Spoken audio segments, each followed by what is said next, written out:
He said our forces have now drawn a definitive yellow line beneath the Gaza Strip, marking the boundary between the territory under their direct operational control and areas still contested. The establishment of this line, the speaker explained, is less about geography and more about a strategic command of space, isolating militant enclaves, denying freedom of movement, and reshaping the battlefield beneath the surface. According to the account, the reason the boundary exists is straightforward. We trapped them. By them, the speaker meant the estimated 200 militants of Hamas who remain underground within the labyrinthine tunnel complexes that extend beneath parts of Gaza. 200 terrorists trapped in Hamas tunnel systems, as the statement put it, are cornered, no exit, no reinforcements, no supply corridor. The claim, these fighters are now contained behind the yellow line and will either surrender or perish. The significance of the marker, the speaker added, is that it visibly signals to both sides where control ends and where a new zone of full Israeli operational control begins. The line is described as a psychological as well as physical barrier. By painting poles yellow and placing them at regular intervals, the IDF is telling both militants and civilians you cannot cross from the east to the west without facing consequences. They have the choice, surrender or die, the speaker clarified, addressing the militants trapped inside. He repeated that these are terrorists with blood on their hands, some of whom probably raided Israel on October 7, while others only recently murdered 3 of our precious sons in the Rafah sector. In other words, the terms of engagement are framed not as a typical conflict zone, but as a lethal siege. The yellow line becomes the last line before surrender or death. Yet, the story took a surprising turn. Despite the speaker's insistence on no exit, the transcript revealed that behind the scenes, a deal was being negotiated, an agreement between Israel and the United States to deport some 200 Hamas militants from beyond the yellow line. The logic, the speaker explained, is that by relocating the militants away from the tunnel complex, away from the risk of renewed outbreak, they neutralize the threat without a costly clearance operation. The rationale behind this strategy is outlined in the account as follows. The Israeli forces calculate that a full tunnel raid would incur high casualties and logistical burdens. Instead, by establishing the yellow line and negotiating a relocation deal, they aim to extract a strategic victory with minimal cost. Our policy in Gaza is clear. The IDF is acting to destroy the tunnels and eliminate Hamas terrorists without any restrictions within the yellow area under our control, the speaker asserted. The tunnel systems, he said, extend underground, under civilian infrastructure, under homes, under displaced person camps. The 200 to 300 fighters still inside are effectively penned in. The yellow line defines the cage. The option offered: exit now under negotiated terms or remain locked in. The transcript describes how the IDF has been placing physical markers, warning the civilians that the eastern side of the yellow line is now an operational zone. We have said you must leave by a given deadline, the speaker recounted. When the deadline passed, Israeli authorities reported that 4 Gazans were killed as militants failed to evacuate. The message delivered. Once the yellow line is activated, movement beyond it is treated as hostile. The speaker pointed to the deal with the United States and noted that the international pressure had mounted.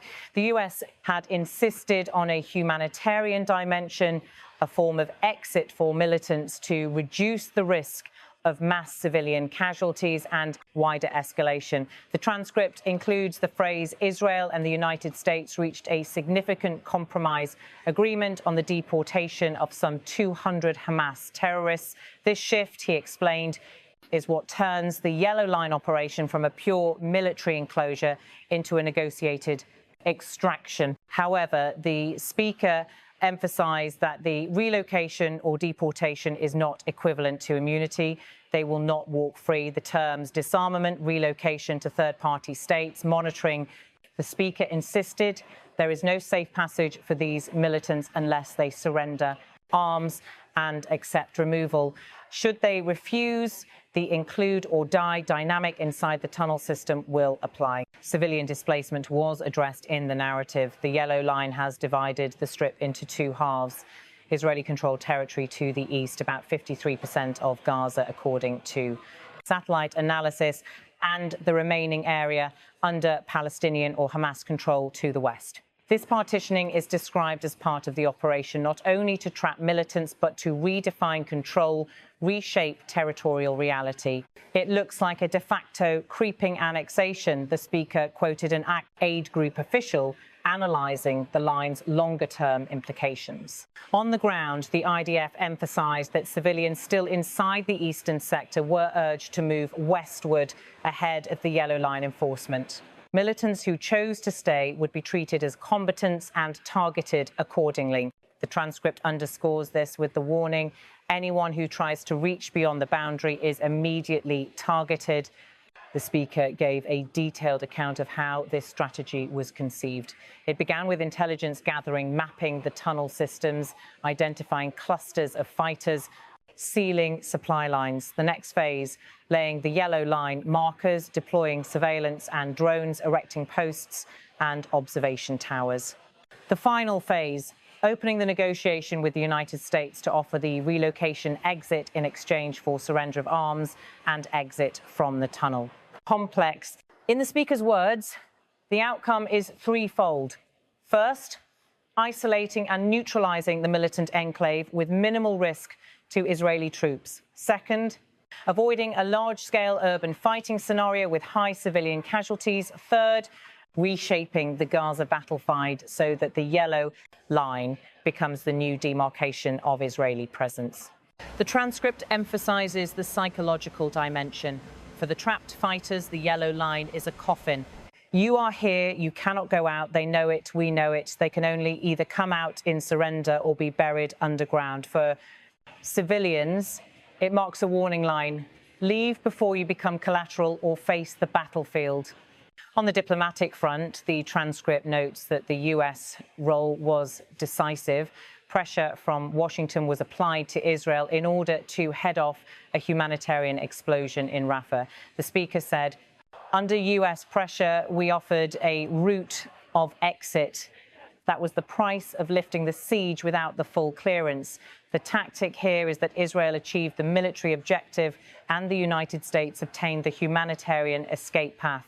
Yet the speaker also noted internal political constraints. Far-right coalition members within Israel opposed any kind of deal that could be seen as letting militants off the hook. The Prime Minister's office, the transcript asserts, therefore had to carefully craft the deal so that relocation did not equate to freedom and that the militants would still be disarmed and monitored. The Prime Minister persists in his firm stance on the disarmament of Hamas and the demilitarization of the Strip while eliminating terrorist threats to our forces, he said. The transcript also offers a caveat. Nothing is resolved yet. The 200 fighters remain underground. The yellow line is now in place. The markers laid. The deal negotiated, but implementation remains pending. Should any militants attempt to cross the boundary or receive external reinforcement, the IDF maintains the fallback, clearance operations and elimination. In a section of the transcript, the speaker reflected on the cost-benefit calculation.